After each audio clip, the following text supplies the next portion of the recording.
borders issues, asking for bribery, just delaying. They just don't respect your time. I slept in the border so many times. The first thing they're saying is a right-hand drive, so I'm literally fighting against this. Just went through custom control and you just make up rule on the spot. Just have to say you're sorry and you're in the wrong. They don't believe I'm driving from London. They want some money. I'm not happy to be here. I'm just exhausted. I'm just tired.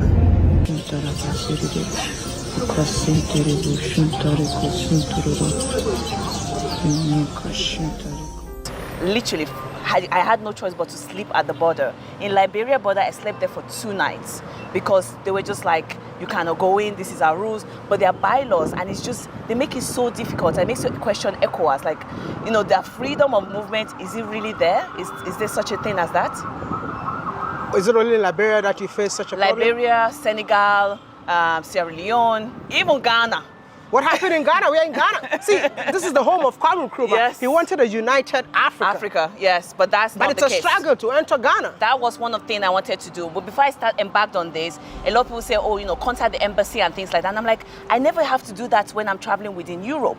Why must I contact my embassy? Why must I have connects and people before I travel freely? So that is one question that I wanted to ask. Can a black traveler explore Africa without any contact? And the answer is no. No.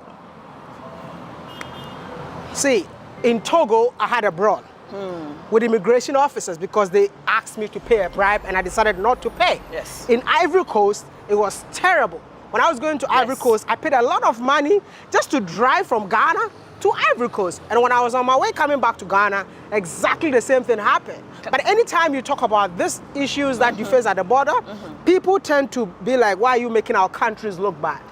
And the thing is that we do need to talk about these things. Like you made the good fight. In Ivory Coast, I got to the border at 10 a.m. I wasn't allowed to leave till 7 p.m. I had no choice to drive in the dark. That led to almost a fatal accident.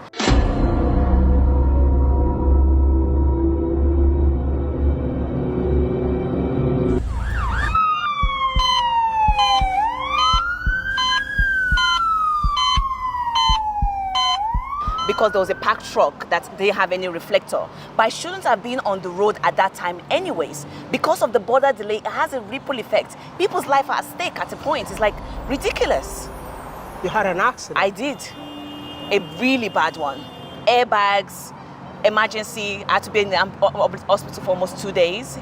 It was devastating at a point. And I just wanted to travel. I mean, you're all by yourself?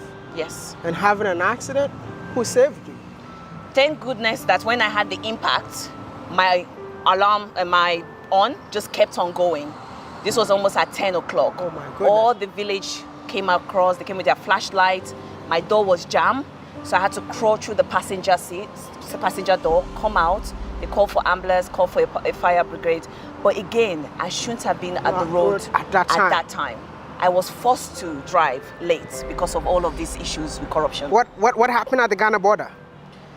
Ghana border was, they were telling me that because my vehicle is from Europe, it needed a particular documentation or something like that, which cost $500. 500 US dollars. And I've been traveling through ECOWAS. I get a lesser passe, maybe $20, $10. Yeah. But in Ghana, insisted that you needed this particular document.